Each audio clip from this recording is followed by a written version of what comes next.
To know yourself, you must sacrifice the illusion that you already do.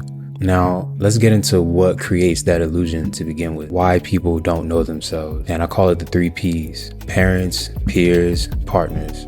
These people usually cave into the expectations of the 3 Ps, and growing up probably never questioned why they believe what they believe. They never sat with themselves and really dissected and looked at what they've been taught with a critical eye. They kind of just go along with whatever they've been taught. To know yourself, you must sacrifice the illusion that you already do. And this quote reminds me of a verse in the Bible, Ephesians 4:22. It reads, "So get rid of your old self, which made you live as you used to." The old self that was being destroyed by its deceitful desires. And so basically, really walk in the footsteps of Christ. To really follow Christ, you must die to your old self and its sinful ways and its desire to sin. You must put your old self to death because of its desire to sin. And yeah, in Christianity, that's what it means to be born again. Your old self, your old sinful self is dead, and the new self is reborn in Christ Jesus. And that's what this quote reminds me of. Just the idea of constantly reinventing yourself, the idea of starting anew, starting fresh, changing up your habits, changing up, just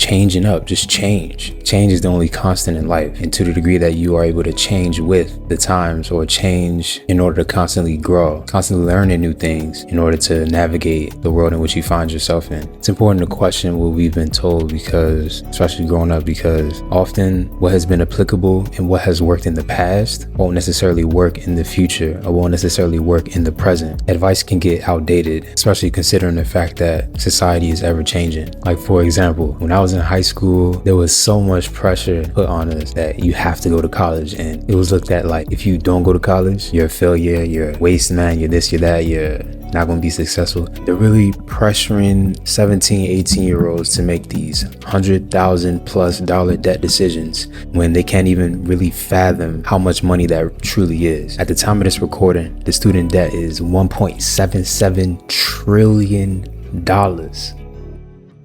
That's crazy, and the cost keeps going up every single semester. In days past, however, the advice was, oh yeah, you can go to college and you can work part-time while in college, pay off all your school fees, then buy a house as soon as you graduate, get married, have kids. See, about 60 years ago, that was solid advice. Nowadays, not so much. A lot of people are even questioning the value of college. So many of the top corporations are coming out with their own courses because they recognize that college is way too antiquated, inundated, and outdated. I took a few courses from Google my damn self, you know what I'm saying? So the value of college has significantly decreased over the past few decades, but its cost has increased ironically.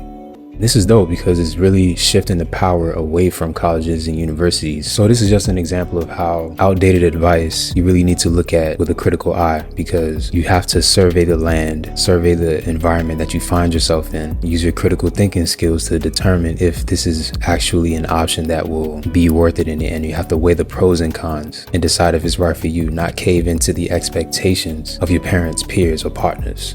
Let's get into it. The first P, parents. I know if you come from an immigrant family, you will definitely relate to this. You only have 3 career choices: to be a doctor, a lawyer, or an engineer.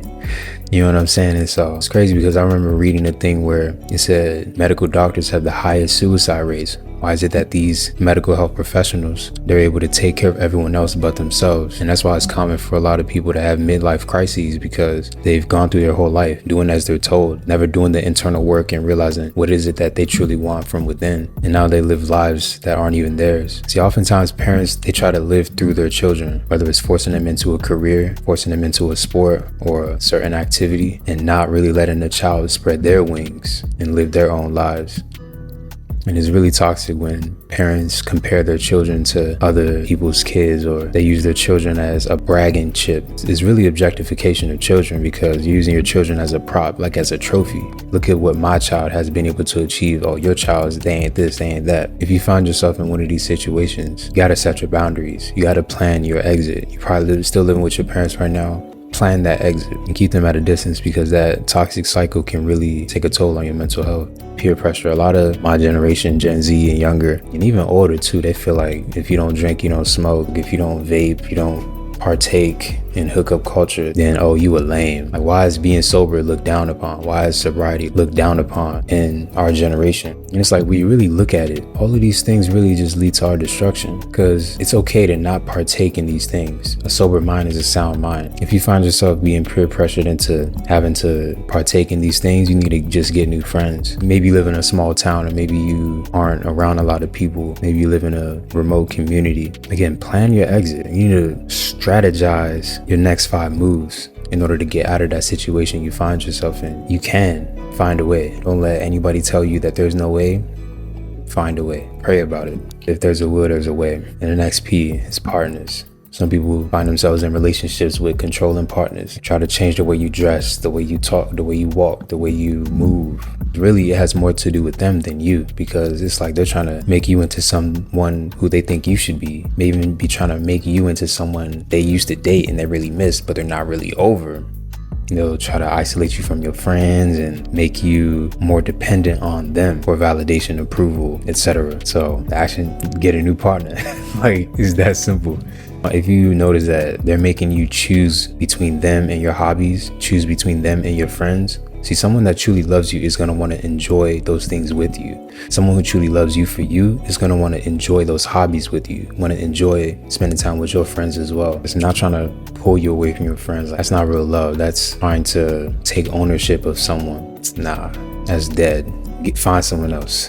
There's 7-8 billion people in the world. There's no point letting somebody have that kind of control over you. Nah, life's too short for all that. To know yourself, you must sacrifice the illusion that you already do. See, nowadays, in the age of social media, there's so many distractions. There's so many things that are tugging for our attention. We live in an attention-driven economy. Attention is currency. That's why you pay attention. When you pay attention to something, there's a current of energy flow to that thing from you. You're given whatever it is, energy. Like, if you notice someone trying to get a reaction out of you, like, oh, don't pay them no mind. Don't pay them any attention, because whatever you pay attention to, you're giving energy to. Whatever you give energy to, especially those entities that feed off people's energy vampires, people that you ever notice when you're around some people, you just feel so drained. They're literally draining your energy. So whatever you pay attention to, there's an energy that you're given to that thing. So you got to be aware of the things that you're paying attention to. Because when you think about it, currency is the flow of energy. Whether we're talking about water, electricity, the current of the river,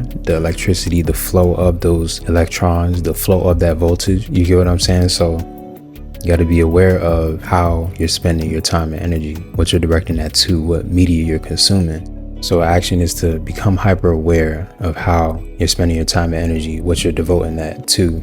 And if it's not serving you, block that out of your life. But I'll leave you with this. Really ask yourself, what is it that you truly want, and go for it. Simple.